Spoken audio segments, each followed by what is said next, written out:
कहते हैं जब किस्मत मेहरबान होती है तो बरसात भी सोने की होती है, और इस वक्त भारत पर भी कुछ ऐसा ही दौर चल रहा है जहां एक तरफ देश का विदेशी मुद्रा भंडार अब तक के सबसे ऊंचे स्तर पर पहुंच चुका है, वहीं दूसरी तरफ दुनिया की अर्थव्यवस्था में भारत का वजन दिन ब दिन बढ़ता जा रहा है। इतना ही नहीं, ब्रिक्स के देशों ने मिलकर डॉलर पर निर्भरता घटाने की दिशा में बड़ा कदम उठा लिया है और अब 95% व्यापार अपनी ही करेंसी में कर रहे हैं, जिससे अमेरिका की नींद उड़ी हुई है। इसी बीच एक और खबर ने सबका ध्यान अपनी ओर खींच लिया है। यह खबर भारत और इजराइल की दोस्ती से जुड़ी है, जो अब एक नई दिशा में आगे बढ़ रही है। इजराइल, जिसे दुनिया तकनीक का मास्टर मानती है, उसने पहली बार भारत के साथ ऐसा बड़ा कदम उठाया है कि पूरी दुनिया देख रही है। माना जा रहा है कि यह डील छोटी मोटी नहीं बल्कि करीब 8,000 करोड़ रुपए की है और इसने चीन और पाकिस्तान दोनों को बेचैन कर दिया है, क्योंकि इस सौदे का लगभग 30% हिस्सा भारत में ही बनेगा। यानी मेड इन इंडिया अब सिर्फ नारा नहीं रहा बल्कि हकीकत बन चुका है।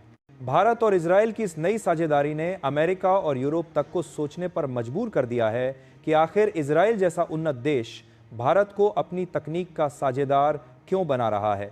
यही वह मोड़ है जहां भारत अब सिर्फ सामान खरीदने वाला देश नहीं बल्कि तकनीक का निर्माता बनकर उभर रहा है।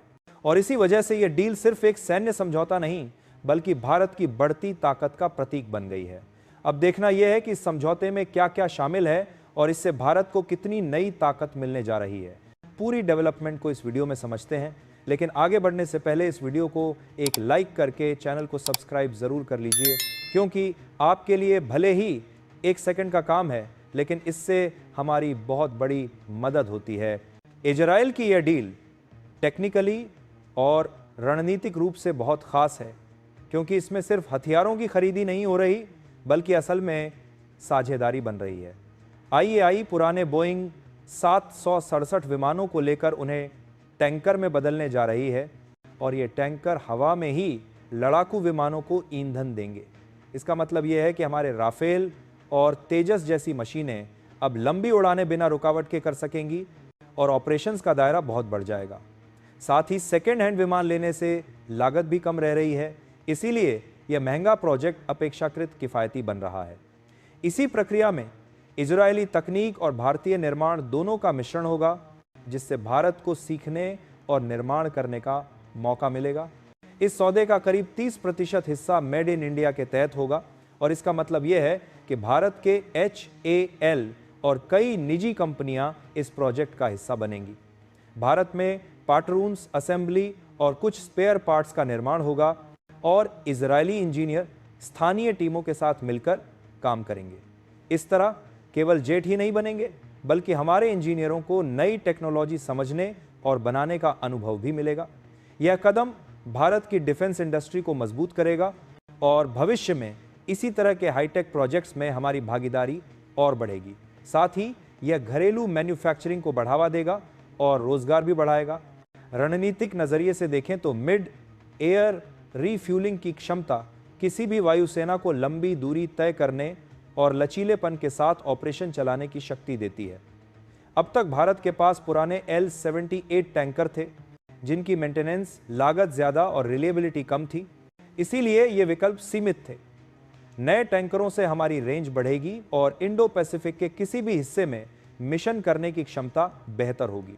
इसका सीधा असर समुद्री निगरानी और नेवल ऑपरेशंस पर भी पड़ेगा, क्योंकि लंबी अवधि की पेट्रोलिंग और ASR मिशनों में ये टैंकर मददगार साबित होंगे।